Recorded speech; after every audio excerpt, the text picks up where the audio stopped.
Welcome to the first ever Behind the Games episode presented by Short Game Long Talk. We are doing an interview.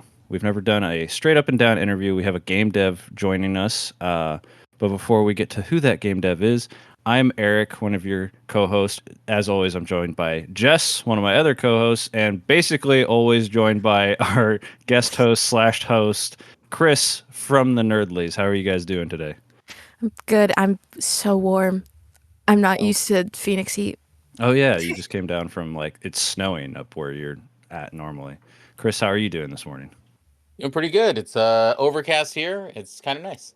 Nice. Appreciate it. Good to hear. But the big reason we're here today is because I mentioned this, I think, during our Game of the Year episode, that my white whale for the year was to interview the dev of one of our favorite game series, Sucker for Love, A Date to Die For, and First Date, obviously, Akabaka. And he was nice enough to join us. So welcome to the show, Akabaka. How's your day going so far? Hi everybody. My day is going well. The weather here is also really immaculate. I'm over in the East Coast in Baltimore, and it's like the first time that the weather has gotten above 40 degrees since the fall. So I've been enjoying the hospitable weather. Yeah, that sounds, yeah, I can imagine. As somebody who's I pray for 60-degree weather in in Phoenix, Arizona, I can imagine just going above 40 degrees is incredible for you guys over there.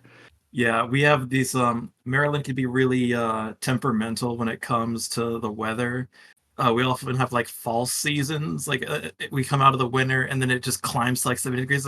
Oh, winter is over, and then it just crashes back down to 30 for a little while, and then we actually hit the real spring. And so hopefully this is the real one. Yeah, I I get hope so. my plants out. Yeah, yeah, no kidding. But to say we just to pivot a bit to Sucker for Love, to say we like that game is an understatement. It ended up, me and Chris did a Game of the Year episode, and it ended up both on our top fives. We gushed about A Date to Die For. You listened to the episode that we did recently, and we said nothing but good things about the second game, and we're so excited to hear more. But Chris, you had some questions that I wanted you to start with. Well, I Regarding... also wanted to start with showing Akabaka something that one of my Right. mods on my stream made for me because of a moment in Sucker for Love 2. And obviously this is not going to translate to podcast, but I'm going to explain it to the podcast listeners. I don't know if you can see this mug, but it says It's always in the in mood. Yeah. We laughed so hard at that moment in Sucker for Love 2 that my mod made this cup and sent it to me, and now it's just here in my office for reminding me to hydrate. So yeah, the first thing I wanted to ask you about Sucker for Love, because it came out with the DreadX collection, which I actually had a friend who developed some of the games, one of the games for the Collection 1 and Collection 2, which is one of the reasons I even started playing indie horror games in the first place. Who's the dev? If you don't mind me cutting in. Which Secret dev Cow was it? Level. Secret Cow Level. Oh, which games were those? Do you remember? I believe I just looked them up and then my brain just blanked. They made, in the first one they made Don't Go Out, and then the second collection they made Another Late Night. Right. Oh, the is that the handheld one? With Yeah. yeah, that one was awesome. Yeah. Cool. So there was one of my introductions into making or playing small indie horror games.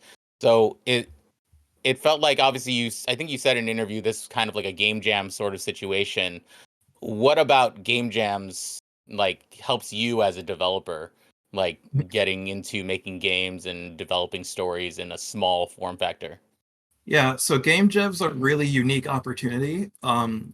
They really kind of diverge from making a game in a typical sense, because normally when you're making a game, this is something that you're going to be stapled to for a year or two, or maybe in the case of my other project Chromatose, getting closer to 10. So usually you can only invest in a project that has market appeal, that you're not going to mind sticking to for a decade, for a project you're not going to get sick of, for one that's within your scope. Meanwhile, a game jam is an opportunity to just try something that might suck, which is always really, really fun. Like it lets you kind of hop in the kitchen with no recipe and then just see what you make. Maybe it'll be terrible, but at least it'll be something you didn't get to make before. And so, if you have just an absolutely batshit crazy idea, like, I don't know, dating eldritch monstrosities as girlfriends, you can, give that a shot and see if it clicks. And then, um, you get the little dopamine rush as well of being able to ship something, since games are kind of a generally very slow process where you'll be in the project, in the weeds, and be finishing it for months and months and months, while with a game jam you kind of get to come up with something, cook, and then be done with it in such a short time.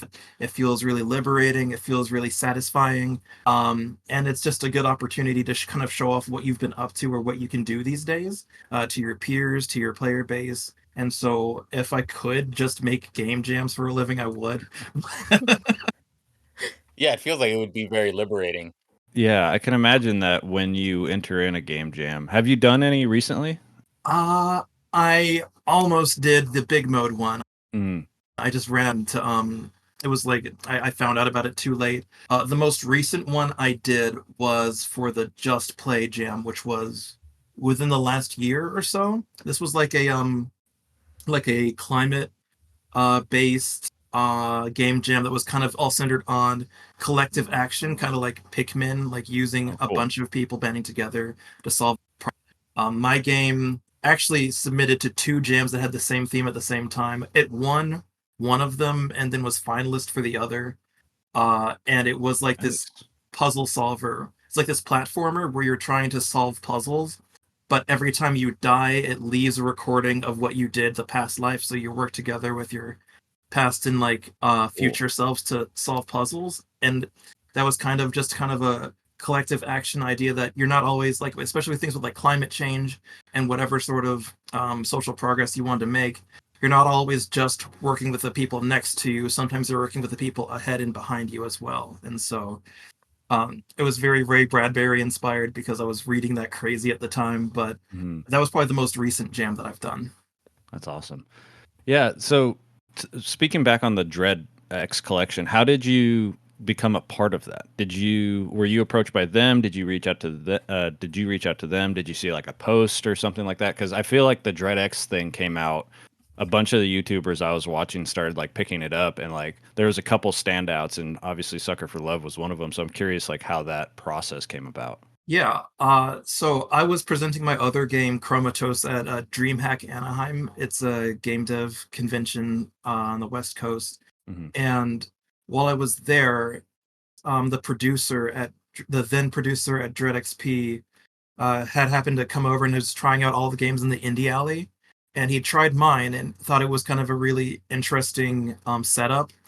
The combat system from Chromatose is kind of like a hybrid of a rhythm game and a deck builder at the same time. And he thought it was really interesting. He interviewed me, and after the interview, invited me to participate in the Dreadx collections, which was just kind of a 10-14 day game jam where they pay you, like about that amount of pay, like a week's pay of game dev. So like if I recall correctly, it was like $1,000 to make a game in 10 days for 2 weeks. And it was kind of really like a little scary because the other devs that they had invited, horror devs, like David Szymanski from Dusk was there. Daniel Mullins, who made Inscription, was there. Uh, and also Panstash, who made World of Horror, which is my favorite horror game of all time, was there. And so I was really kind of nervous because I wasn't, before Sucker for Love, I didn't really do horror.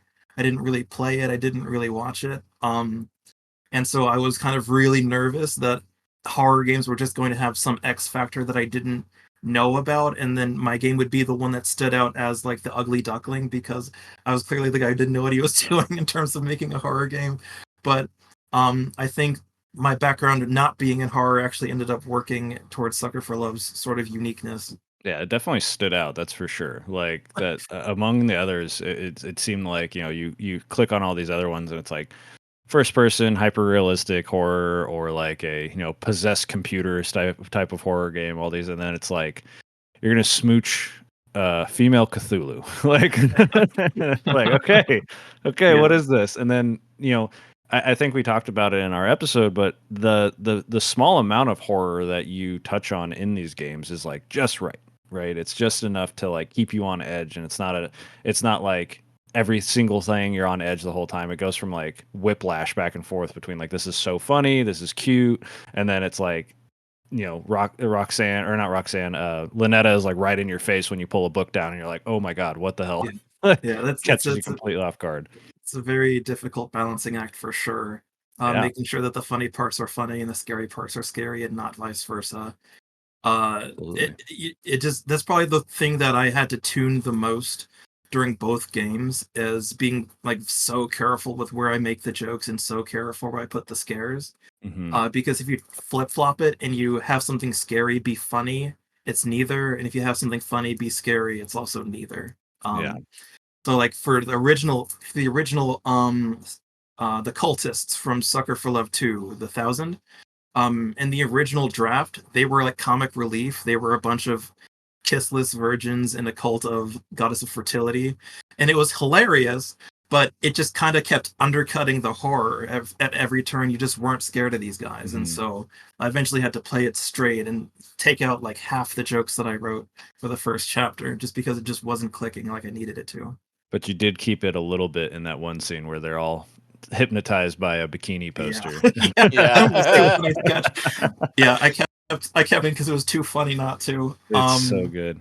And it makes sense too. And Like then you said. I kept Kid like 90% the same as well. The idol member of the Thousand from the Yeah. third chapter 999, he stayed pretty Mhm. much the same as well. But most of the Thousands, the silliness. Oh shoot! And then there was that one scene at the end of chapter 1 where you're pretending to be Nanny and you're like talking like a valet girl. I was Mhm. like, it is her. Yeah. That one also stayed in because I felt it was good timing. It was the epilogue of the chapter, so it's a good time to crack a joke now that the tension has kind of come down a little bit. Yeah. But yeah, for most of the story, I just wasn't able to have a joke land without just kind of ruining all of the tension that I spent like 30 minutes setting up with the long intro of the Right. game. But it also makes sense because you're heavily inspired, especially in this one. You're inspired by like '90s anime, and the Yeah. goons in '90s cartoons and anime in general are kind of dinguses. They're all dumb, Yeah. right? Like Yeah. they are scary. They're a threat,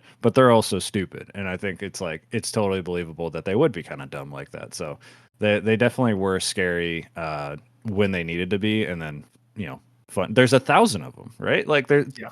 not all of them are going to be scary. So it makes sense. I had on the topic of like you writing all this stuff and trying to balancing the horror and all that things. On the topic of that, going into voice acting, because I believe when it first came out, it did not have voice acting, right? In the first iteration, or am I wrong? Or did I just forget? Let me think. So are we talking like the The DreadX first collection Dreadx Sucker for Love? collection one. So Yeah. that one actually last minute did have VA. Okay. Yeah, that was just out of the blue. I had offhandedly mentioned that I was making a game jam for the DreadX collection. So I think the earliest of material had no voice acting. But I Got it. think like a week before the game released, Michaela Laws, the now voice actress of Lynetta, offered Perfect. to offer voice of the characters, and then that just became the iconic voice of Netta for the rest of the series. Yeah. Absolutely. And like the voice acting, as we said in our recording before, we love the voice actors. They're Mhm. fantastic. How Yeah. how was it to finally hear a voice put to the lines that you wrote for these characters? Like the first time you heard her do Lynetta, was it just kind of like, oh, this is exactly what I wanted? Yeah, so it's two things. It's number one, having a VA say the lines and deliver it convincingly really breathes life into the characters. Like reading "I love you" versus hearing it just is so different. Mhm. And then the second part is with any sort of collaboration, it's nice to get somebody else's take and contribution to something. So it's I can read my own script like all day and kind of not feel a thing, but the second that somebody reads it out loud with their delivery, suddenly it's like, oh, like I find myself like laughing at jokes that I wrote in but didn't find funny myself, and like now as soon as someone else is saying it, like, oh, that's hilarious. So it's it adds so much to the characters. I always thank profusely all of the people that lend their voices to the story. Yeah, how did you come across like did you do tryouts? Did you reach out to people for like because obviously there's, about twice as many voice actors I think in Sucker for Love 2 than 1 because there's what, 3 total in Story 1. is yeah yeah. There's 3 in the first one, and then there's about 7 in the second one, and every story is so wildly different. Some of them were just straight up auditions, like Buck was an audition. Uh, Moo was an audition. But then the rest were not. Michaela Laws just kind of cold emailed me. We've been like talking about my other game, but just said, "Hey, do you want a voice for your character for this game jam?" And that's how she got that role.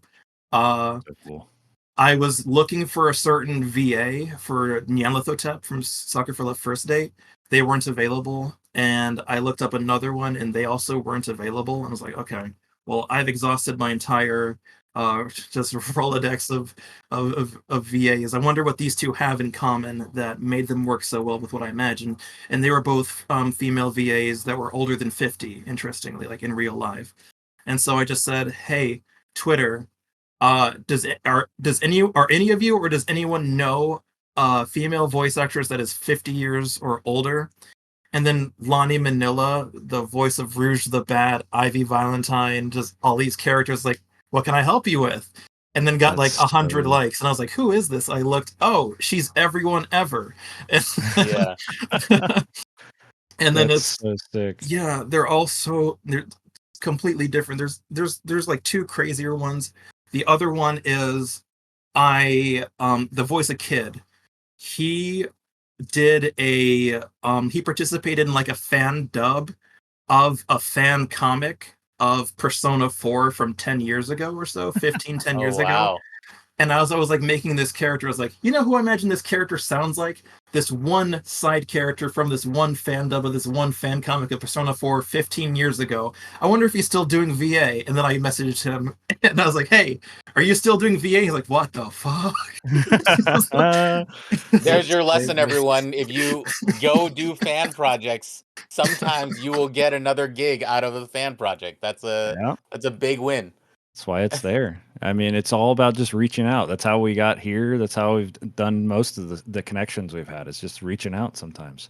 Yeah. I'm going to try to not derail this interview and talk about Persona, but because you mentioned Persona, I which is don't know like, if you understand the landmine that you hit, Akabaka, with yeah, mentioning Persona. We might be yeah. here for like another 2 hours just Well, talking luckily about he this. mentioned Persona 4, which is the one that I'm playing this year, right?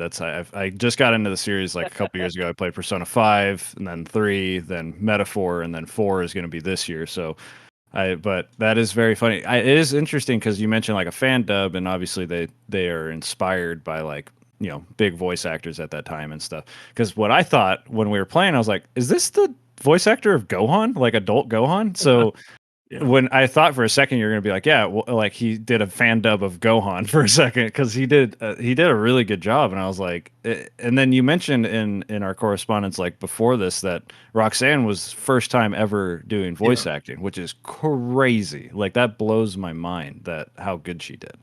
I don't know if it was her first VA experience overall. I think it was her first game for sure. Okay. It might. I think the rest of the VA she's done was like, if you remember that comic online, there was like Tinder Skitty, where it was like a comic about like a Skitty and a Wailord dating. Yes, yes, I Yeah, do know that one. yeah. She did a fan dub of that, and that Incredible. is the work that I know. I just happened upon her demo reel and then was using her demo reel as like a sound bite, like as a prompt for development process. Like, okay, everybody, this is what this character sounds like. And it fell to the Sucker for Love curse of if you joke about it, if you put it in the project in any capacity, it just 100% becomes real. Like, Nyarlathotep, for instance, was an April Fool's character Hmm. that I made as a joke because my boss, the guy that brought me onto the Dreadx collections, had said, "Hey, April Fool's is coming around. Why don't you make a joke character?" And I was like what? He's like, I don't know, maybe Nyarlathotep instead of Nyarlathotep, make it a cat girl. I was like, okay.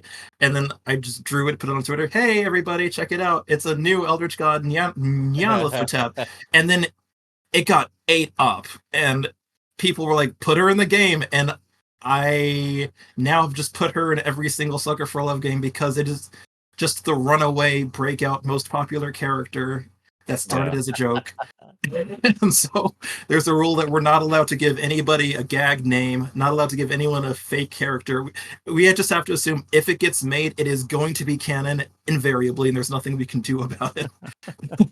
That's a very good rule. Yeah, I'm very curious about like what obviously with Lynetta it's Cthulhu, which is kind of if you're starting with Eldritch Horror, it's probably a good starting point. But what inspired, you talked about Auntie Nanya, and so that's the inspiration was a joke. But for like Esther and Roxanne, like what made you choose like the King in Yellow and the Black Forest as like the inspiration for those?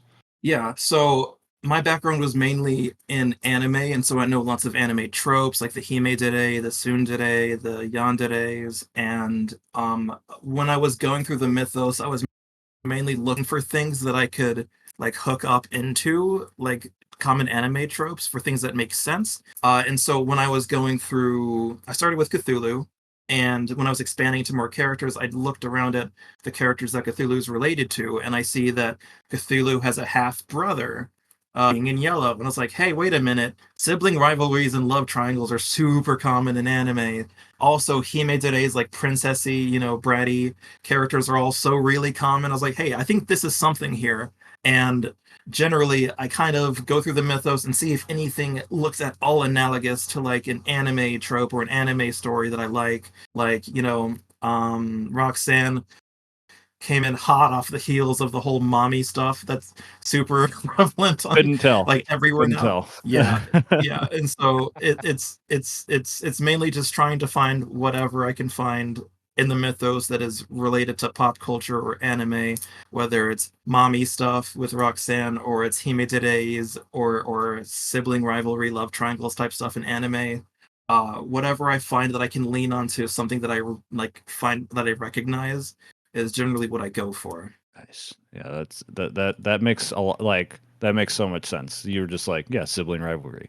Because like now the King in Yellow is also like a whole thing with like Elden Ring, right? Like the madness stuff in Elden Ring is directly Yeah. tied to the King in Yellow and stuff. And I'm like, is the King in Yellow like in vogue now all of a sudden? Like it's popping up in two games that I've played within the recent years. Black Forest I had never heard of before, so that was very interesting to like look more into that.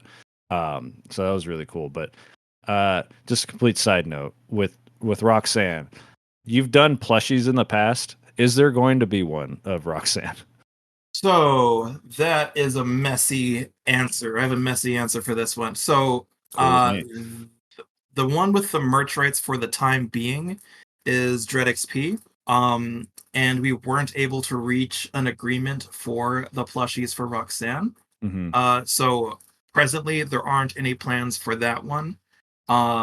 There are future games planned where Roxanne will appear, and now that the contract has run its course and the IP has reverted back to me, if when Roxanne appears in a future game, that version of her will be plushable and will Sweet. likely receive a plush. So same with any future Soccer for Love games. Um, there are a couple of ones in the oven right now. Any of those characters that come out will likely get plushes. Roxanne, Sucker for Love 2, I am in contract negotiations and like merch rights talks with Dread XP right now. There's a possibility that that plush will come, but for the time being, it's out of my hands. Same with the Always in the Mood shirt. Like we did, so that was pilled into the game, and we were had every intention of making that a shirt. I then sold them the design to make a shirt, and then the shirt just never happened. They have kind Oh of man. exhaustive merch rights right now, Yeah. unfortunately. So yeah, I would have picked one up immediately. yeah, I Yeah. will tell you me that much. too. I would have bought it 3 sizes too large and just Yep. worn it forever. Like Yep. Absolutely. So I'd imagine that Roxanne, because I remember, I think 2 days after we recorded our episode of Sucker for Love, Date to Die For, I found that image of Roxanne as how she would look during Sucker for Love 1, and I sent it to Jess and Chris, and I was like, guys, this picture is insane. 'Cause, so I would imagine that's kind of like where the design will be headed, is more that direction.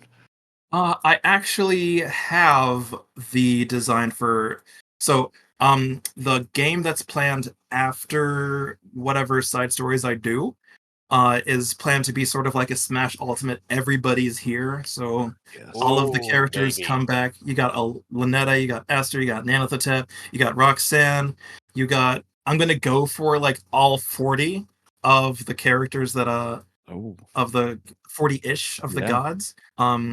We have this group thingamajigger right here. Let me just drop.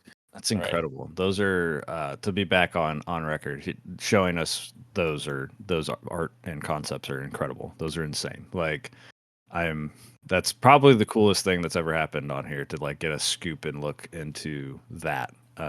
Is yeah, and all the art's done by you, Yes. obviously.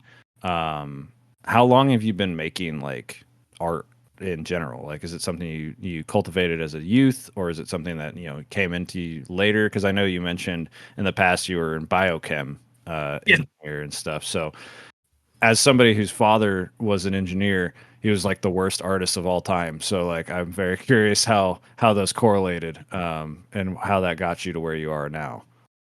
So I feel like most kids draw to some degree, like whether it's doodles and sketchbooks, and this is about as far as I was when I was like in like school. But um somewhere along the lines, so I was a DM, like a dungeon master for a while, and I had these stories and characters that I wanted to share with more people. And I found like the only really consistent way for me to dungeon master for like a million people at the same time is to make a game. And people won't play your game unless it has art. And so I kind of mainly just do art as a way to make a game. I don't really find myself drawing for fun unless it's related to like a project or something. Mhm. But in terms of how long I've been drawing, I'd say that it's been since maybe 2016 in terms of professionally. So about a decade now. I'm sure some questions just popped into Jess's head as a fellow D&D player. Because yeah, that's a very interesting thing with your D&D stuff. Like, do you feel like any of the stories you mentioned in the past that some of the, like you just said right now is the stories you wanted to share those with the world basically, and I can relate because I did a like 2 year campaign of playing in a Curse of Strahd campaign that was like the most brutal thing I've ever done over 2 years, and I was like, man, I need to like write this as a short story. This is insanity. But are there any stories from your DM past that you feel like would translate well to a game? Yeah. So the my other side project, Chromatose, is the campaign based off of all of the Mm, stories that I wrote. I say D&D, but that's just the easiest way for me to explain what it was. It was mainly, instead of like stats and dice rolls, it was mainly making decisions, facing consequences of those things. hell yes. But we did it at our D&D table the same way that we would run a D&D campaign. I try to do so and so thing. It's like, okay, and then so but yeah, that that story Chromatose is directly based off of the story and the characters of the campaign that I ran for my friends for like 3 or so years. Ooh. Yeah, no wonder you've been Awesome. working on it so hard, Yeah, like so long. Like that, yeah, yeah. 3 years of D&D is like 500 hours and like Yeah. stuff. So that's like so yeah. long. Same Yeah, campaign too, same yeah. story.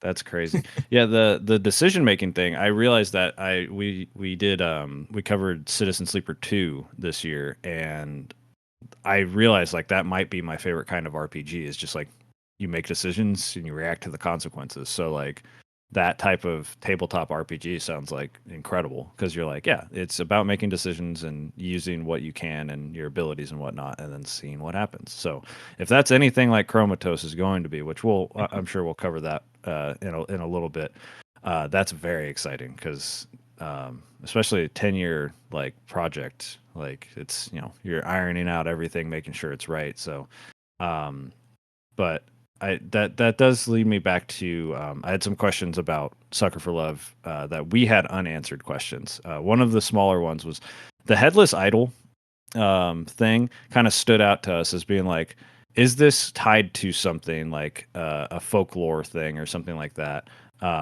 Or is it just something that was in there? Because it definitely stood out of the three or of the like five or six people you have to save from Kid. That one seemed like the most extreme. So was there something like a meaning behind that? Was it a folklore thing, or what was the inspiration for the headless idol? That was a couple of things. That was mainly that was the first one that I wrote, actually, the Mhm. first keepsake. It was where the chapter kind of started. I just had this idea of Kid sort of being at odds with his fanatical fans. And so it didn't make it into the game, but one of the sort of friction points of Kid being the leader of the like after you clear the chapter, he kind of um has a come to Jesus moment where he's like, man, what was all of this for? A lot of people died over this. This wasn't worth it. Da da da da. And um it was kind of originally planned that like one of those friction points was the fact that he mentioned to one of his fanatical crazy followers that he really loves this one band, Takey Arrow. It's an idol duo. And then one of the fans, hoping to give him it like the ultimate keepsake, killed one of them and brought them her head. And he's like, what the fuck? I didn't want any like that band I really like, you decided to kill one of them? Like, Mhm. Yeah.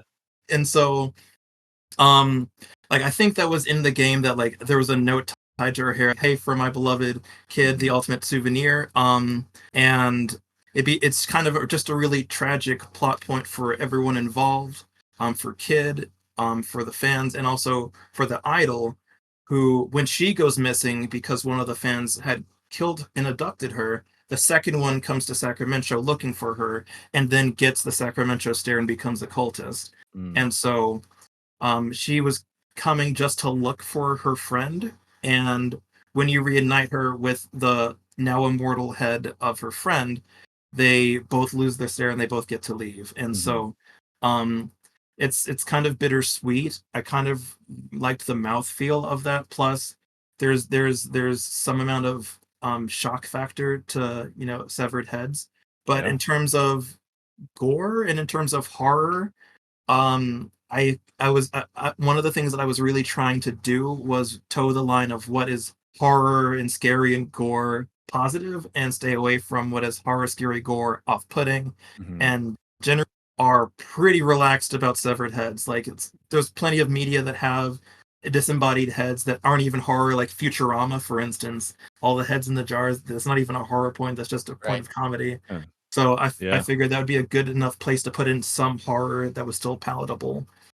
Right. And then the rest of the mementos sort of followed that theme of they lost sight of something they love, and then reuniting it with them lets them leave.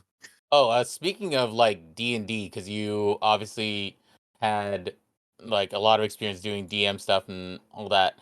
Was there, as we all know, D&D players can get very creative with how they try to solve things. Was there something that, like a player action or some sort of feedback that you got from players of your game that was something you just didn't account for as you made this game? Hmm. So, having kind of like cut my teeth as a DM for a very long time, I would say that I've kind of gotten used to the kinds of things that players like to do and things that players hate to have happen to them. Uh, I when I was dungeon mastering, I took a very yes and attitude towards whatever my players tried to do. And so I like, for instance, there was some locked door and there was a big like puzzle that they had to go all around the area to solve to open this locked door. And my player asked, "Hey, do I have my wallet?" And I was like, yeah." And I assumed that I have credit cards in there, right? I was like, "Yeah, sure." It's like, "Okay," I take my credit card and I jimmy the lock. And I was like, "Well," and I take 2 pages of puzzle and I throw it out. Like, you get inside the door, you meet the final boss, and sort of this, or this other time where people had been like winding up to this final boss, and the final boss started doing the speech, and then one of the players just crits them in the middle of the speech and kills them, and I have to like, okay, well, let me take that entire speech and just throw it out because my players have decided to do something else. This kind of sort of these sort of experiences have kind of led me to make my games, even though they're visual novels, to be very expressive. You can do lots of things that are not necessarily the point or the current plot. Like, despite the fact that Sucker for Love First Date is incredibly linear, there's like 10 endings, and they're all just from the various ways that a player can just mess around. Like, Lynetta saying, "Hey, don't peek while I'm in the shower." 9 times out of 10, DM experience saying, "What are most players going to do right now?" So, making ending for that, basically just trying to anticipate. It's kind of made me come into this game dev with an attitude of, I have in my mind how I expect the story to go, and I kind of have to accept that's just not the way that everyone is going to play the game. And so I would say that's the biggest influence that it's had on how I try to make these story-based games. On the topic of like trying to think of how everyone would play the game and such, I've like this is something I wish I like could ask every game dev, but was there like a mechanic that you first like that you had while you were making it that you ended up like scrapping, but like you still think about? Let me think. So there's a couple. The first Sucker for Love game, like the one for the DreadX collections, originally, there were going to be 3 gods. There was going to be, I think, who was it? It was going to be Lynetta as Cthulhu, Roxanne, Black Goat of the Woods, and then Astrid as Azathoth. Were going to be the 3 gods that were all popping up in different places of the world, and you had to date and placate them equally in order to stop any of them from ending the world. And so you have to like be on it. It's kind of like in a sitcom where like some character themselves into 2 dates with 2 different people at the same place, and they have to jump from table to table. It was kind of like that, where you'd have to like excuse yourself from one date and then go to another one and placate that god, but not let the other god know that you're dating another one as well. And for sake of scope, scale, and feature creep, I just stuck with the one and got done, thankfully, on time. So yeah, that did kind of come back for that did kind of come back for Sucker for Love First Date with Esther and Lynetta's chapter when you're flip flopping between the two. So that did fortunately get to come back, but I did have to cut that originally. Yeah. So does that, you mentioned Roxanne was in the original plan. So was she's always kind of been in your head then since the start of Sucker for Love? Yeah, I found the mommy thing super early, and I mean, with Roxanne's looks, how could she not be in your head from like the get-go? Yeah, that was right away. That was so soon. Can't go wrong. Roxanne was the Black Goat of the Woods, and Astrid as Azathoth were the other 2 original first 2 that were going to be in the first game. But the Sucker First Date instead ended up going with Esther and Nanathotep after kind of being inspired by what I was learning about, because the King in Yellow, I hadn't actually heard about when I did the first Sucker for Love jam. Actually, really interestingly, I didn't know anything about Lovecraft before the first jam.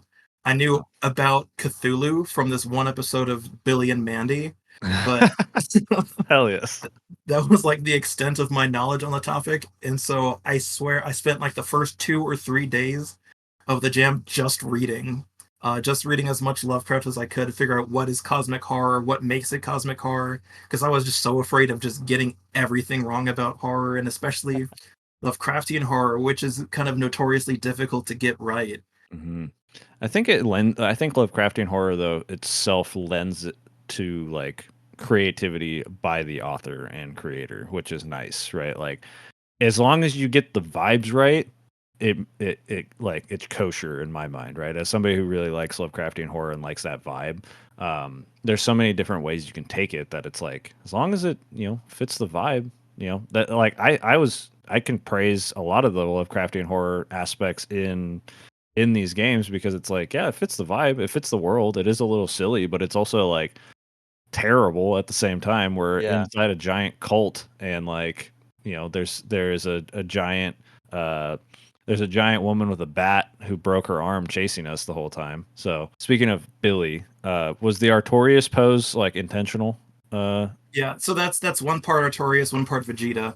Yeah. Uh, Hell yes. there's just this meme of Vegeta just always holding his left arm. Hmm. Mm. So You're a that's man that's after my own heart. Like literally two of my favorite things. Oh, yeah, just as we were talking about obviously all of these characters that you made, Roxanne, Esther, Lynetta, Nyanlthep, you said in 2022 that all of the characters kind of like are your type. That you couldn't pick between them. As you come to like develop more things, we've seen some of your newer designs and stuff like that too. Is there a favorite that has emerged, or are they still pretty even footing for you? I'd say they're on evil footing as well. uh, you know what? This is a super rare pick, but it might be Esther. Hmm. Okay. It might be Esther. I don't know. I love characters with toxic ass personalities, to be quite honest. She's absolutely one of the most toxic Yeah. characters. You're right. Yeah. So most of the characters are to some degree inspired by my type or my interactions with my wife. But not Esther. Not Esther. My wife is not Esther. Oh, Just want to um, put that out there. No, yeah. not Esther. yeah. No. But like no, a lot of yeah, I find that maybe my the closest to my type, if I could go on a date with one, might be Esther, just because most of the other characters are just directly based on my wife, who I've like lived with for 12 years. And Mhm.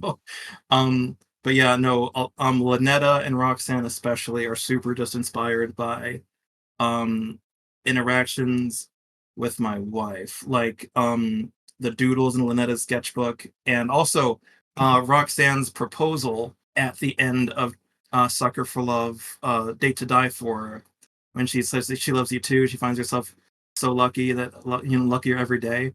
That is almost line for line how my wife proposed to me. So That's so cute. Hell yeah. That's incredible. I love that. yeah. Yeah. I was gonna say like comparing your wife to both Roxanne and Lynetta is like the highest compliment. I feel like there is, obviously Lynetta has her like craziness because she's supposed to, but like Roxanne is literally like one of the sweetest characters like written. Right. I feel like like there's literally nothing wrong with her the entire time. So like yeah, I'm yeah detecting a little bit of favoritism. yeah, she's my favorite. That's why I asked about the plush because I was like, I gotta get one of those. Definite um, maybe on that, yeah. yeah, no, I'll be So there day one. I was gonna say I love the approach of like the first game was so funny because it does really kind of play on that visual novel kind of dating simulator where the character Yeah. is kind of overly eager and you use that kind of as a superpower for him. Yeah. Uh how was it was it very intentional for you to change the main character for the second game to be kind of this asexual, doesn't really get the innuendo uh sort of thing? Was that super intentional for you, or was that kind of a reaction to how, I guess, like nurturing and like sexual the Roxanne character is? hmm So it was both things. I did want it on contrast between the first and second games. I One thing that I feel like defines games or series that I work on is I hate doing the same exact thing twice. Um, and I felt like, you know, D and the main player character from the first game, he's so thirsty, and that's really funny. But I also feel like if I told you kind of the exact same jokes the second time around, it might feel like I cheated you a little bit, like that I'm kind of asleep at the wheel and cashing in on my one joke of the series. But I thought it'd be kind of cool to add some dimensionality to the IP, that it's not always just going to be, thirsty main character and the gods are being courted. Like it Stardust kind of fulfills the yin to the yang of the rest of the series. So she kind of fulfills a really important niche of not just contrasting with D and the tone of the first game, but also Roxanne from her own game, and also Buck from her own game. So it was mainly just all inspired by a desire to kind of want to have you as off guard and surprised as you were for the first game when you open up the second one as well. As you went through like as you got feedback from these games and watched other people play them, obviously you write in things that you probably Easter eggs that some people won't catch and will catch. Was there something that you were like, I want them to get this so quickly, but they really have not figured it out? Let me think. Something that I want people to get that they haven't figured out. So the fan base is super deductive. They pick apart every single little, like, most things have been figured out. The only thing that gets missed across the board is that all of the members of the Thousand have goat names. That is the one thing that keeps slipping past everybody. That Nanny, Billy, Kid, and Buck are all types of goats. That is the one joke that every time I mention it, someone's like, "Oh!" And Yeah. in terms of like actual connections to story, let me think. Is there anything that somebody has not caught to date? Let's see. I guess the most crucial one is that Buck, the bad guy from the second game, is essentially the main character from the first game. There were a lot of people saying, I don't want to play as Stardust. I want to play as this same guy as the first game. And I had a very strong reason why not to, and it's just strictly because if the main character was in the game, he would be one of the bad guys in this particular. Since the Sacramento Stare takes lust and then makes you a bad guy. Mhm. The reason I'd wanted to scream from the rooftops is the main character is kind of in the first is in the sequel game, but he's the bad guy, and so Yeah. yeah. I guess maybe it would be probably be people kind of accepting the world building here that if D was in the second game that he would have been an antagonist. He would have just been one of the members of the Thousand and not a playable character. Oh, that makes sense. Yeah. Just because, like you said, it would amplify his because he's not a bad guy, right? But Yeah. if you concentrate all of the lust that he has, which is already at 100, and amplify that, like he would become a monster. Like Yeah. he would be uncontrollable. So yeah, that totally does make sense.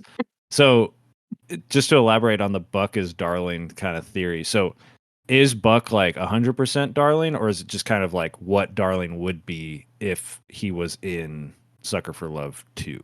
So the canon is after the events of Sucker for Love 2, since it's the prequel, Mm-hmm. Roxanne then tells Lynetta, Esther, and Nyarlathotep about what happened in her dreams, but kind of uses embellishments and omits the scary details that might give them nightmares.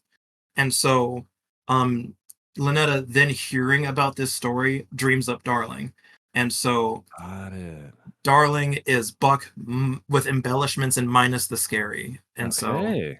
yeah, kind That's of like sick. how like Darling was in Lynetta's dream, and then Deer's dream, and then Dog was in Nyarlathotep's dream. The one step before was Buck in Roxanne's dream. Mm-hmm. Yeah. Okay, that is very cool. Because yeah, I remember you mentioned that in the email and I was like, okay, I'm gonna need some elaboration on that, but I'll save it for the interview because I remember like while I was taking notes playing this game, being like, is Kid Darling? And then I was like, no, that can't be right. And I was like, is Buck Darling? And I was like, everybody else is here, but like Darling's got to be somewhere. And then you mentioned that, and I was like, wait, hold on, okay. But you mentioned that it is a prequel, which is it becomes very obvious late in the game. Um, what made you decide that it was going to be a prequel? Like, what was it something creatively, storytelling wise, that made you be like, I'm going to make this a prequel, or did it just like it just came about that way? I felt like it was the direction I had to write in, since we left off the first game with Darling besting the second powerful god in existence. And so if I picked up where we left off, the only place to go is straight to Azathoth, which is Mm-hmm. the eternal sleeper, the one that if she wakes up, reality ends. Mm-hmm. And so if I went forward with the story, then the next game would have had to just be the last one, since you can't go any further past Azathoth. And so instead of like painting myself into a corner, sure that making the second game beyond a shadow of a doubt, the last one since we were planning for three, I took a step back, followed a different character with a different god, just so I didn't have to one up the previous game in terms of who we're dealing with. Got it. Okay. That makes sense because you can't really go anywhere but up at that point. For sure. I did notice like there was a Jess, were you gonna say something? I'm sorry. No, it's okay. You can keep going. Okay. I was at the end of Sucker for Love 2. Like in the first game, we get the song at the end, which is incredible. We all genuinely love the song at the end of Sucker for Love 1.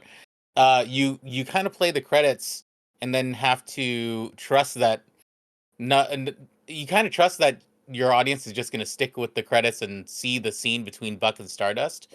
Was there a little bit of like hesitancy with you that that scene should start sooner at all or anything like that? Because I felt like there was a little bit of pace breaking in that part just to get us to that scene, but the scene is so wonderful after the credits with Buck and Stardust. Like, was it intentional to let this character kind of sit there and wonder if there's more? I had faith that the people that made it through the Buck Gauntlet were going to make sure that they got to see every single nook and cranny of the game. I didn't think anyone was going to beat Buck and then be like, okay, well that was fun and close. um, yeah. I think I think I kind of safely implied enough that they were going to say more stuff once the credits were over, since stuff was still changing. As far as I know, nobody has turned off the game during the credits. If they did, that would suck. Yeah. But yeah, no, I had a lot of faith in the player base that if they managed to make it through all four chapters, that they wouldn't close out the game before the ever so crucial final last scenes. Right. So, speaking about like the fan base and like how committed a lot of people are and how quickly they find things out. One of my like biggest questions when I was thinking about questions to ask was, has there ever been like an interaction with a fan that like just shocked the hell out of you? Like, how the fuck do you like find that out so quickly? Yeah, let's see. I think a couple of times I scour the Discord and then somebody writes like a really cool theory and I was like, "Oh shoot, I should have thought of that." Someone pointed out, for instance, um so Azathoth, the giant idiot god. Let me pull up a photo of her really quick. Have you guys ever seen the concept art of her by any chance? I have when I was doing research, but I don't think they have. Okay, let me pull her up really quick. Because I was on the lookout because I found that art of Roxanne. So I was like, I know there's more art out there that hasn't been used in game yet. Yeah, 1 second. Okay, he's like this giant kind of like worm, like this huge towering worm god. And she's got like this huge shark teeth mouth, and someone pointed out that she causes the end of all things, and someone pointed out, hey, did you guys notice that the end of all thing as an acronym is EAT, EAT? And I was like, oh, fuck. That's great. No, that's funny because like that does happen.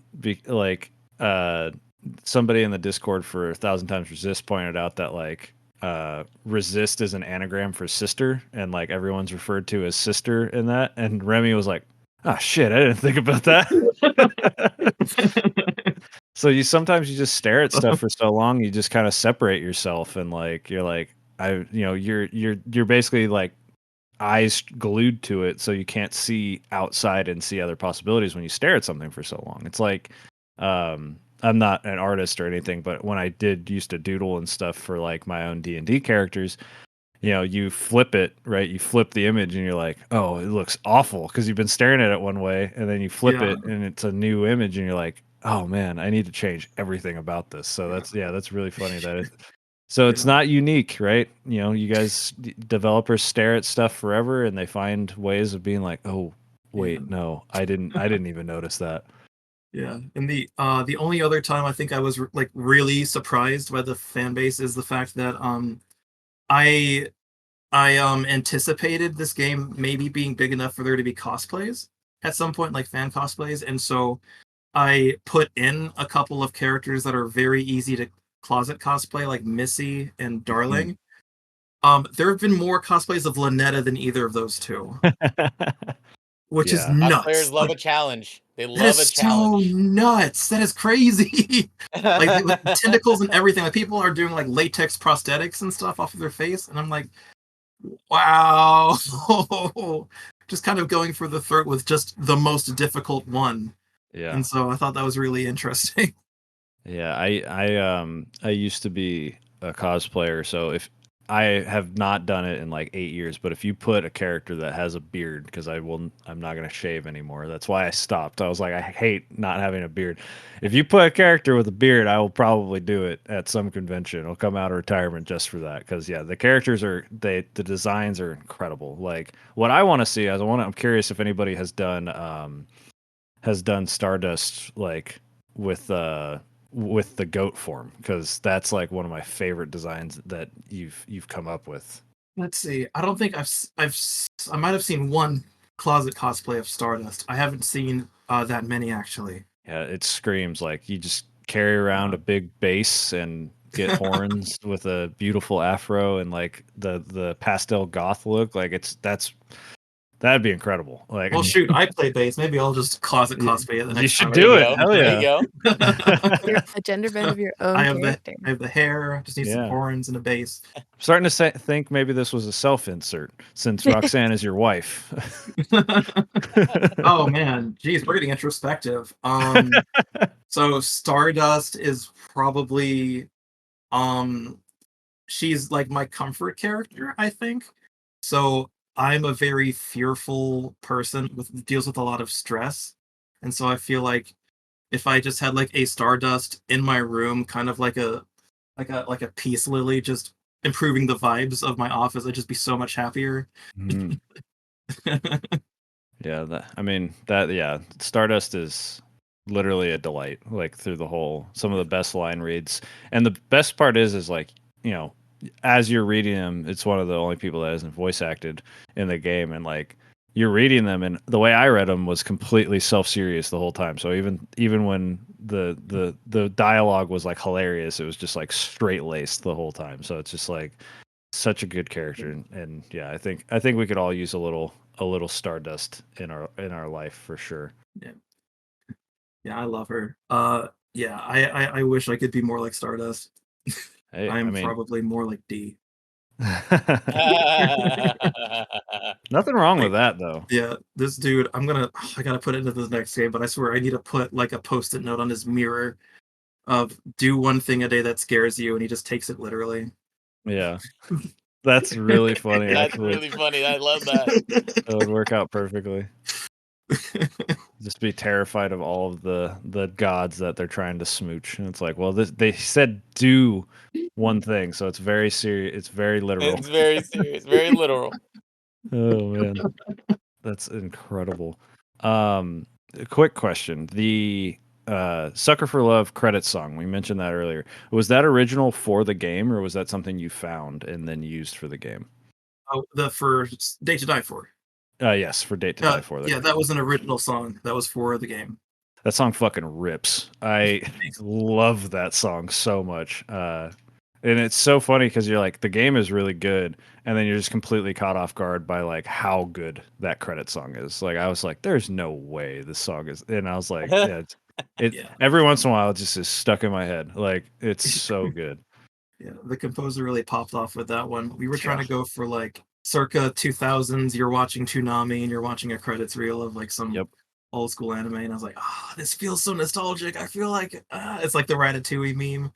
Yep. It's perfect. Yeah, It is yeah, perfect. it was right there. It makes me miss like Toonami so much. I know. They brought it back for a little bit, but then it just wasn't the It wasn't same.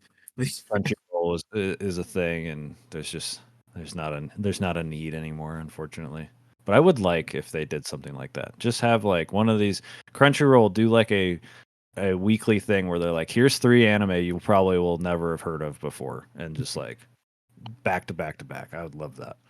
Right. You guys are kind of surprising me. A lot of people prefer the first credits on the Dream cover. The All I Have Mhm. to Do Is Dream.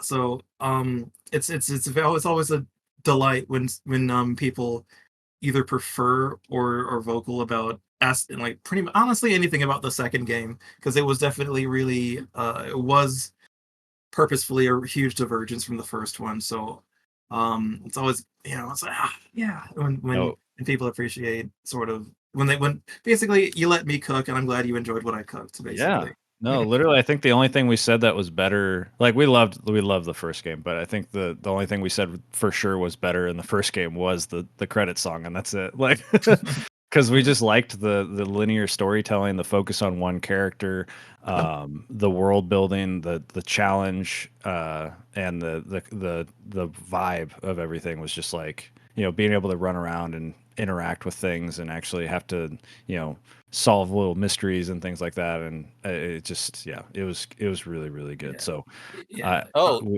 something I wanted to mention that I remembered from a thing that I was reading about Sucker for Love 2 is that you didn't build these 3D Mhm.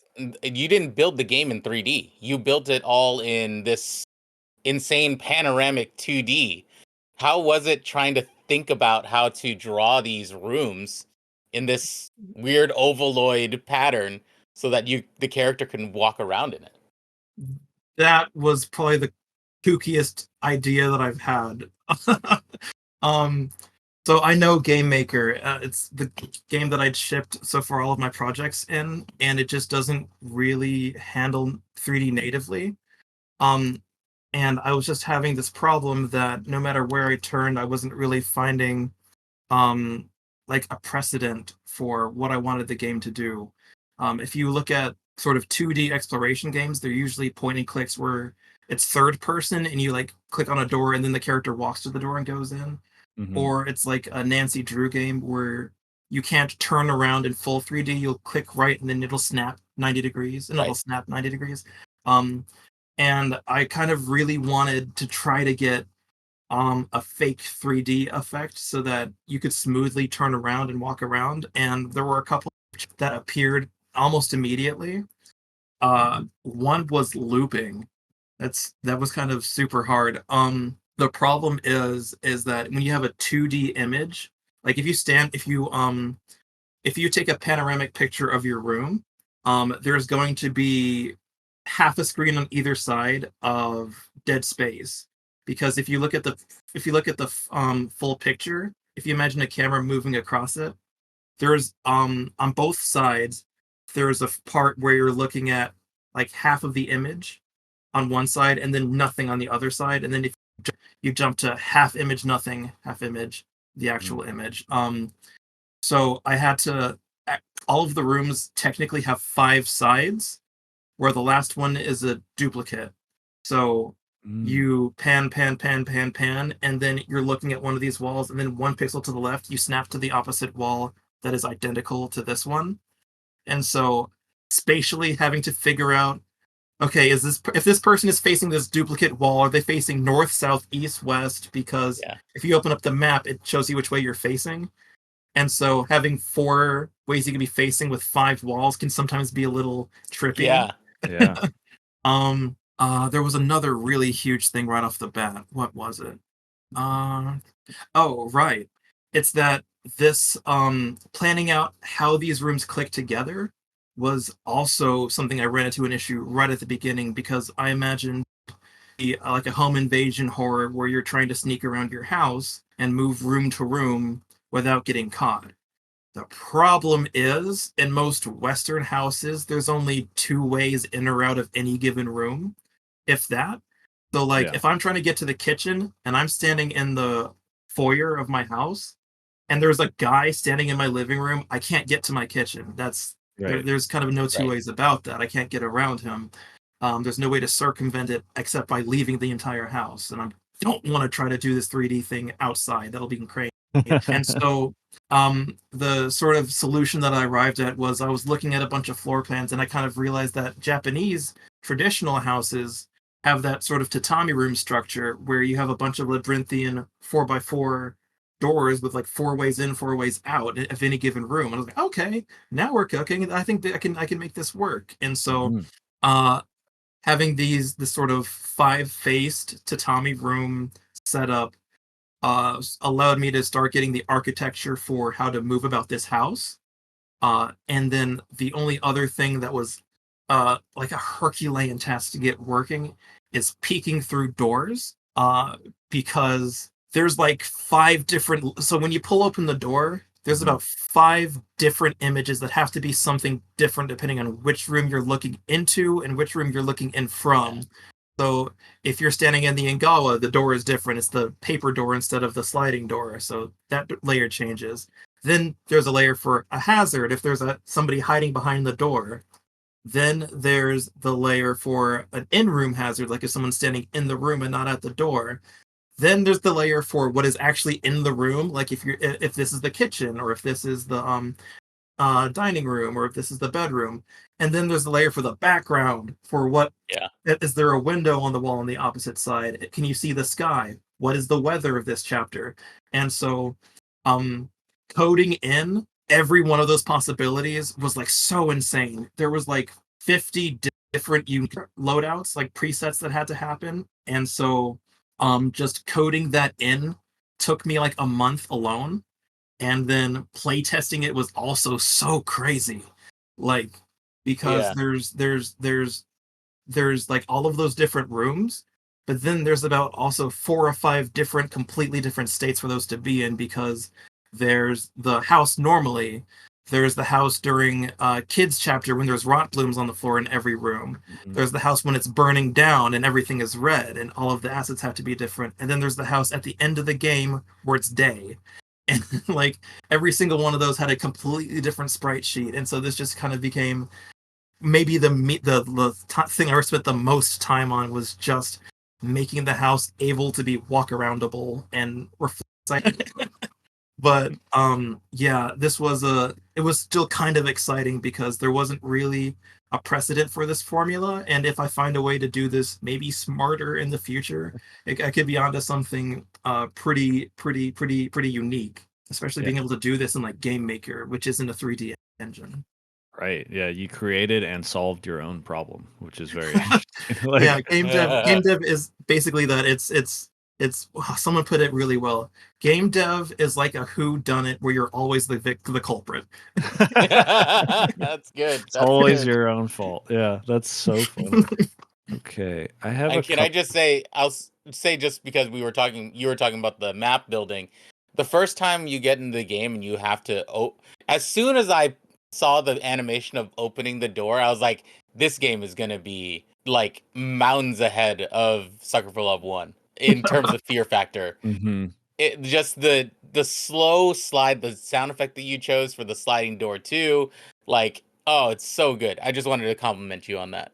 Yeah. No, it Oh, literally, it a lot spiked of my people, anxiety. yeah, a lot of people had that same impression. Like when Markiplier played the demo, he like pulls up the door, he's like, "Oh, I hate that." Yeah. uh, Literally. No, I was like, oh, this is going to come back and get me for sure. about And it by did. yeah, this was all brought about by just one night I was just slinking around my house at night, just making sure all the doors were locked. And I was like, damn, there's nothing here, and I'm scared as shit. So maybe I could use this. But like what I was like, okay, so what is scary about this? What's scary is the silence. The scary is I heard something, but now I don't hear something, like with the firstborn skittering around. Yeah. Um Having to check doors slowly, like something doesn't get to jump out at me. Like I pull open a door and then my eyes adjust and see, okay, Mhm. this room is dark. Is anything moving? No. And then like I slowly get to tell. That's why when you pull open the doors, it's not like one here's everything. It's the door. What's on the side gets brighter and brighter the more you pull it open, and Mm, so it's like it doesn't let you band-aid the horror anymore. Now you have to sneak around, and I tried to just pull from as much of how scary it is to sneak around your own house when there's nothing, and apply it to how to make a horror game scary when you have to sneak around and there is something. So Yeah, that was a very, very good, like, it only comes into play very often, like fairly like not often enough, but like you're like every time I'm like, oh, something could happen. I could just die here. yeah, Like I think players. I mentioned in an episode when I have the base, every time I open the door, I was like, wham. Yeah, the best part is with the doors and with the base, is that you can get the player to scare themselves like nine Hmm. times out of 10, even if there's nothing there, which was really good for the tension, I felt. Yeah.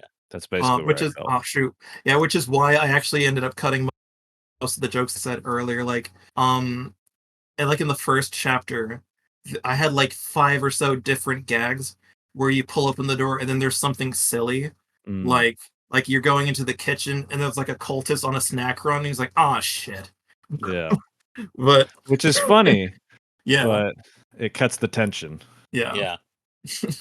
A couple more questions for Sucker for Love, but I do want to eventually get to Chromatose because I'm very curious about that. Like when I found out, like the more I find out about Chromatose, I'm like super interested in that. But do you plan on, since you have, I think in an interview you said you have full creative rights now for Sucker for Love. Do you plan on expanding it from visual novel style at all to like maybe or maybe away from like the romantic side of things and it's just like a mystery game or straight up and down horror or anything like that?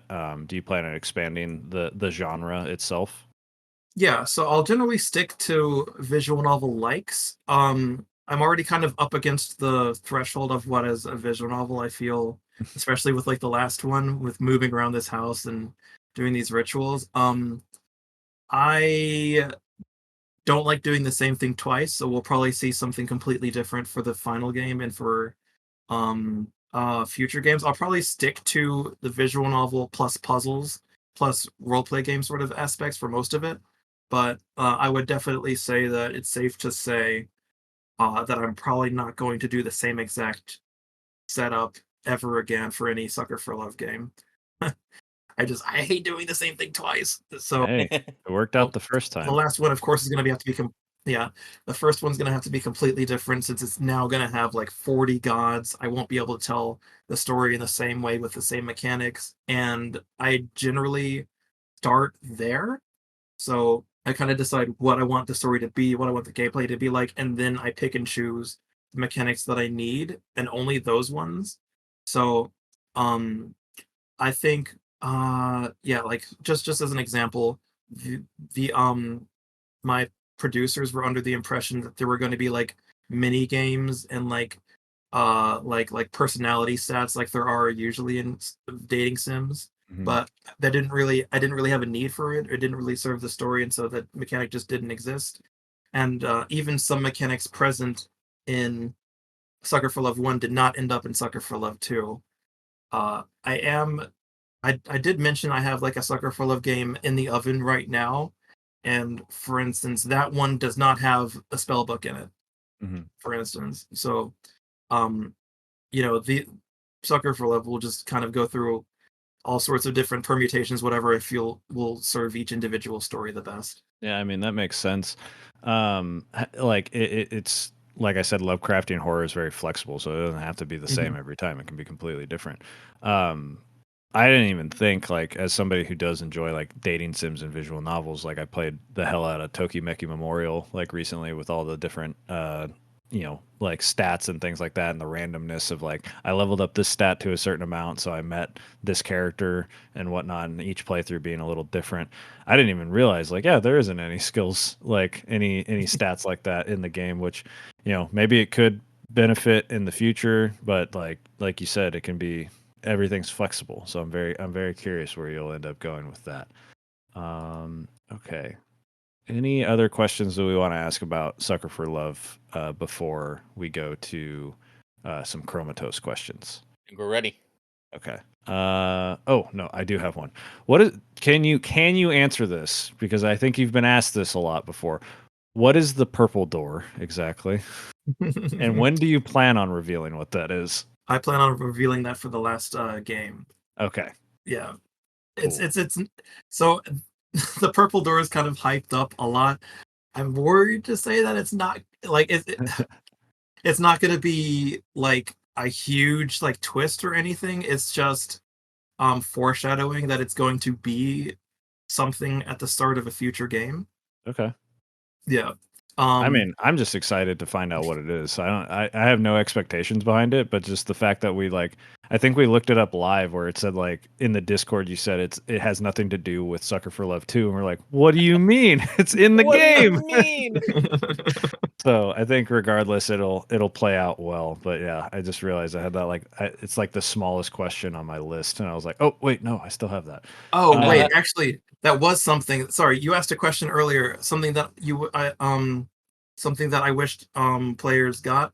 The door was supposed to be a red herring. There was one conclusion I was hoping people would draw from it, which was just that there was like this one horror story where like you're looking through a doorknob and you see red, and then you go talk to somebody like, oh yeah, that room is haunted by a ghost with red eyes, and it's Mm. like, and so everyone's Sacramento stairs purple glow. So Oh, I thought people would come to the red herring conclusion that it was a cultist looking back at you through the doorknob, but interesting. Oh, um, okay. it is going to end up being something else. Okay. Oh, interesting. Yeah. All right. So for future, we'll pay attention for that. Um, but yeah, so give us a rundown on Chromatose. You mentioned that it started out as a D&D campaign. Mhm. What is your vision for this game?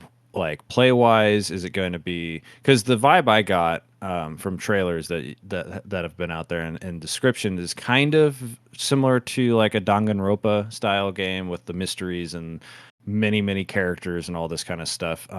But I would like to hear directly from you, like what is your vision for how the game's going to play? Right. So, to catch anybody up who hasn't heard of Chromatose, it is a like visual novel RPG hybrid about 12 strangers who are trapped in a coma world for some reason because they each made some sort of mistake due to a personality flaw during their time while they were alive, and they have 12 hours to go back through their memories, figure out what that mistake was and undo it, or they never get to wake up. And so all of these people have various reasons how they ended up in a coma. Like for instance, one character was pressured into joining like a swimming club at her school, despite the fact that she can't swim. And because she wasn't assertive enough to speak up for herself, she ended up drowning and is in a coma. And so her arc is sort of learning to be more assertive, learning to be more confident, learning to speak up for herself, kind of putting up boundaries. And when you find her, everyone's world is completely different depending on how they fell into a coma. Hers is this capsized school building that is sinking deeper and deeper under the water, and she's trying to signal for help or get rescued from the sinking school before the 12 hours is up. And so everybody has their own mind with their own problems and their own rules for escape, but the rules generally boil down to figure out what you did wrong um, in the real world by finding objects that were key to your memories and reliving those memories and being like, oh, I did this or I was this kind of person. I need to do this in order to get out of this situation. And so it's very it's kind of like Persona, which a lot of people say the art style reminds them a lot of. Yeah, a It's a little lot bit. like Catherine as well, which is like facing nightmarish manifestations of the things that were plaguing you and while you were awake. And so it's lots of like dialogue, it's lots of role playing. There's kind of a unique battle system as well, where your personality determines these cards that you use in battle that each have different effects. You're trying to destroy these mental manifestations of your insecurities or of your weaknesses or your shadows, like in Persona, if you've played Persona. Mm. Um, and the cards all have different effects. If you're a courageous person, you'll have a lot of these red cards that destroy bad cards. If you're a very patient person, you have these blue cards that give you more time to complete the fight. And as you grow with these other characters, your deck changes as you take like character traits from each other. And um, the it's all super. super like person based. The game cold opens on a personality quiz that determines what deck you'll have and what cards Nice. you'll have in that deck. And so it's all sort of hopefully therapeutic. Uh, and hopefully maybe my objective by the end of it is to sort of cast a wide net for people facing, all sorts of personal issues. Maybe there'll be um some advice or some help in the form of this game as a way of working through their problems. Yeah, I mean, you're music to our ears. That sounds like straight up like any game that starts with a personality test. I'm always like, oh, okay, yes, please, thank you. This is Yeah. going to be great. Yeah, it sounds very much like a very ambitious project that you've been working on, and I'm very excited to hear uh, when you feel comfortable revealing like when you plan on releasing this. But it clearly is a passion project and something that you want to make sure is just right before Yeah. it comes out. Yeah, we are kind of nearing completion. 1, 2, 3, 4, 5. So 5 out of 8 stories are done, and then the remaining 3, maybe depending on how my other projects look, maybe this year or the next for release. Okay. So I'm getting, is it a linear kind of thing, or is it going to be like if you play through it multiple times, you'll get different stories, or is it just the decks that kind of have that variability to them? So the characters will be the same every time. Hmm. The characters, however, are actually can be done in any order. Cool. So you finish the intro where the game tells you the premise, and then you just are sent to this elevator um that has a color button for each of they're all sorted by color. Sorry, each Mhm. of the personalities are all color sorted. That corresponds to each person's world, and you're free to travel between them in whatever order, complete them in any order you want.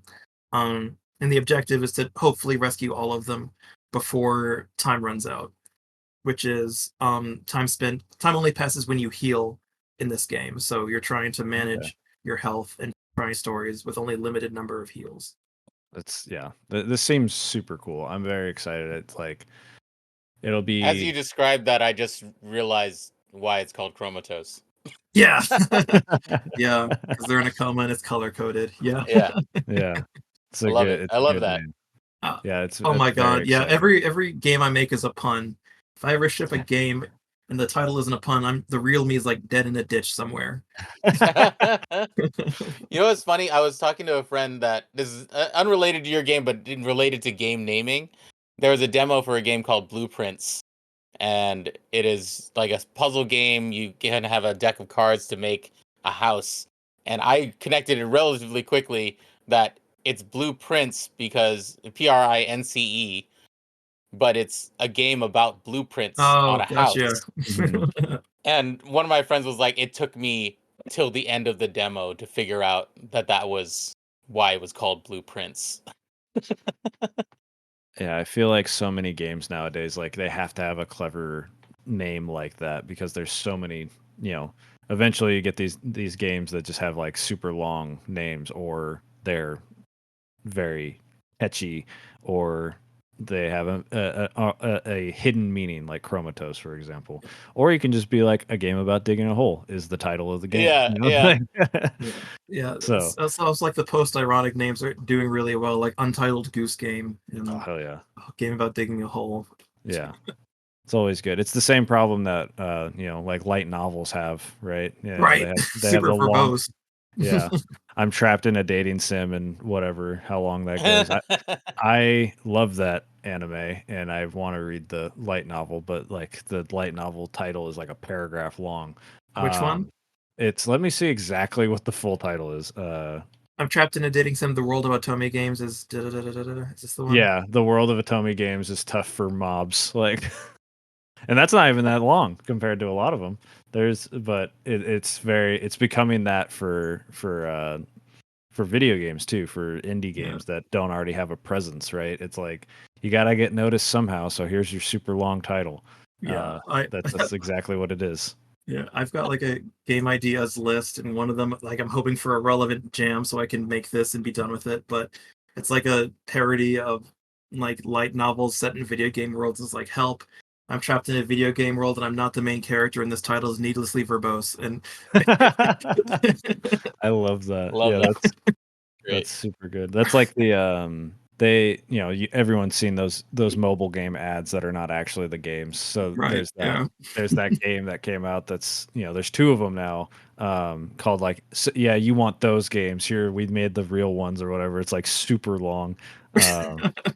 Yeah, it says yeah exclamation point, you want those games in quotations, right? So here you go, now let's see you clear them, is the title of the game. That's And they're pretty awesome. cool. It's pretty good. But do you guys have any more questions before we wrap up here? Yeah, I had one last one that I saw this from an interview that you did, talking about what advice you'd give to game devs, and you said that creatives need to kind of give themselves flowers while they're Yeah. making things rather than waiting for fans to do so or waiting for that feedback. As a person who is bad at taking compliments, how did you practice that for yourself, and why do you find that so important? Let's see. I think this kind of came from um trial and error. Anytime you're about to ship a game, you're always super hopeful that it's going to be the one that goes to the moon, that's going to win, all these crazy awards. And if you kind of set yourself up for that, you're most of the time always going to be disappointed because there's always going to be some award you didn't win, or some famous YouTuber that didn't play your game. And uh, Coming off of the end of Sucker for Love Date to Die For, which was like so grueling with this room setup, I actually had ended up first in a regular hospital and then immediately into a mental hospital about a week before release. Mm. So I was doing really poorly, and this is towards the end of the contract, so my relationship with DreadXP had also like ended, and so I kind of was there with the game out and me kind of by myself, and I was like, there's kind of, there's kind of not a pot of gold here waiting for me. And it was like after, 2 years of making the game and then going physically and mentally through kind of the worst year of my life, uh there wasn't someone else waiting around to do it for me. And so I said, what, forget it, i'm not I'm not gonna wait for somebody else to do this. I went online, looked at like DoorDash, looked at a flowers order, and then literally I actually ordered myself like a bouquet of flowers, that I put up in my office and carried around. And it was like one of the first times that I felt like really proud of something that I made. And it was kind of like a breakthrough where I, gave myself permission to feel good about what I did without waiting on someone to give the game an award or to say good things about it. And that has, just been so cataclysmic for productivity, mood. And now, no matter what I ship, even if it was a game jam, even if it was, a smaller game, even if it's a smaller project that I didn't ship myself, flowers. And it's Mhm. just so good for the soul. I love um it.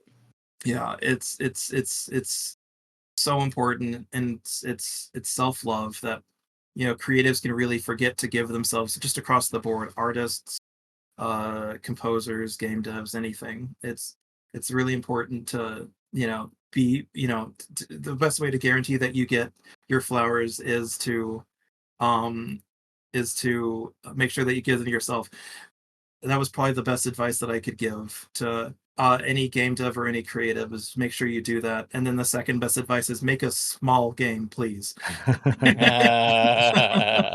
Yeah, Chrome. That's what Yeah, we harp on for sure, is like we love short games here. It's what the podcast is all about. yeah, And it's, yeah, shorter games with worse graphics and, people getting paid more money is the Yeah. Sonic meme. And it's like, yeah, I'm serious about that. yeah. Like, you know, Hopefully And that. here are your Yeah, flowers, Akabaka. We've made 3 episodes yeah, dedicated to Sucker for Love.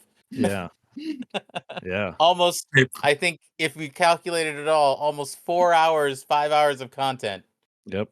One Giving Sucker your for Love Date to Die For wow. playthrough of the amount of episodes we've done, I think, our time recording. But yeah, that, we will always give you your flowers. We are going to be, massive fans of whatever you come out with, whether it's the next Sucker for Love comes out first or Chromatose or whatever. We'll be there to be playing those for sure because you have a specific style and it scratches an itch that we specifically have.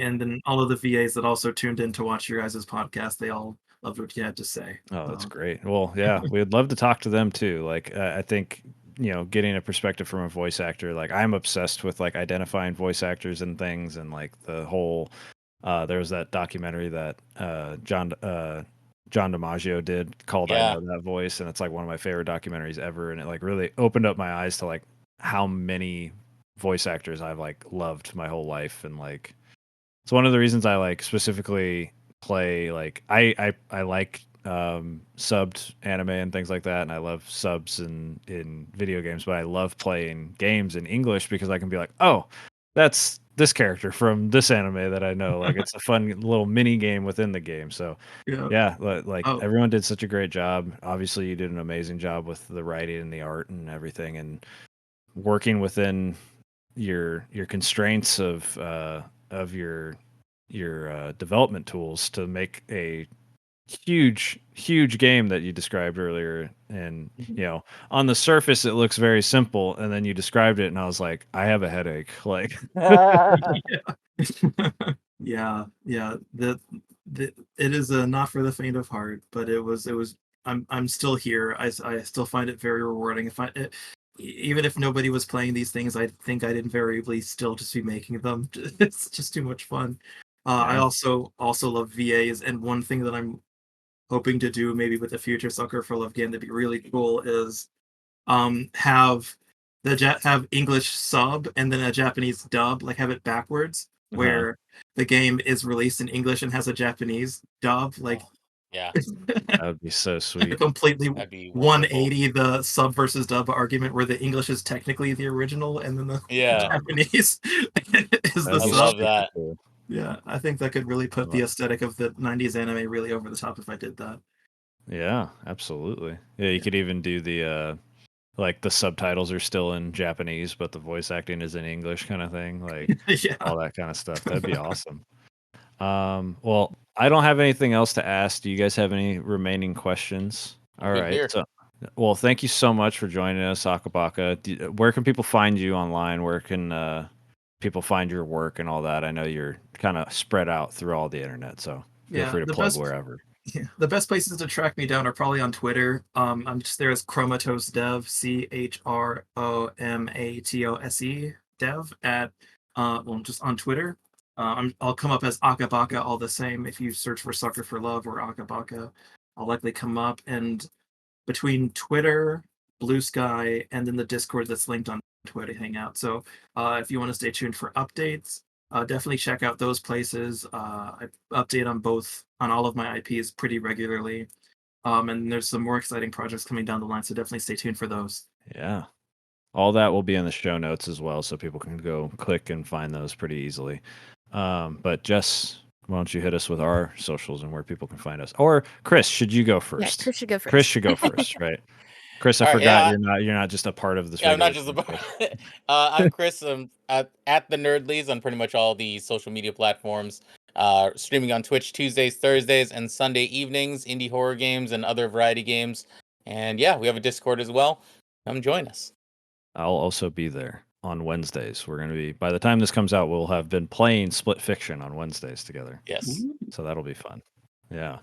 It's going to be terrible. Like, we're going to be awful at it. We've never played a game together that, like, actually utilizes that much cooperation. So we'll be curious. But Jess, now our socials, please. You can find us everywhere at Short Long Pod, or search up Short Game Long Talk on Google or whatever search engine. We usually pop up right before the golfers. And in our link tree in every one of our social medias, you can find links to where to listen to this if you need to show your friends. And you'll find the link to our Discord Leveling Friends group, where we just have our little community of content creators, game enjoyers, just people who like chatting. Yep. And then, as mentioned, I do stream now on Twitch on Mr. The Human Plays. That'll be in the show notes as well. I stream on Mondays, and then when Chris asks me to, I stream on Wednesdays. Is basically it. And yeah, that'll do it for us. So make sure to leave a review if you're new here. Helps the show grow, and if, like Jess said, share it around. It find somebody that would enjoy this episode and be like, oh, I like Sucker for Love. I would love to hear from the game dev. And this was like a 2-hour long interview, so you're gonna get a lot of information, which is great. But with that, take care on your way. Later.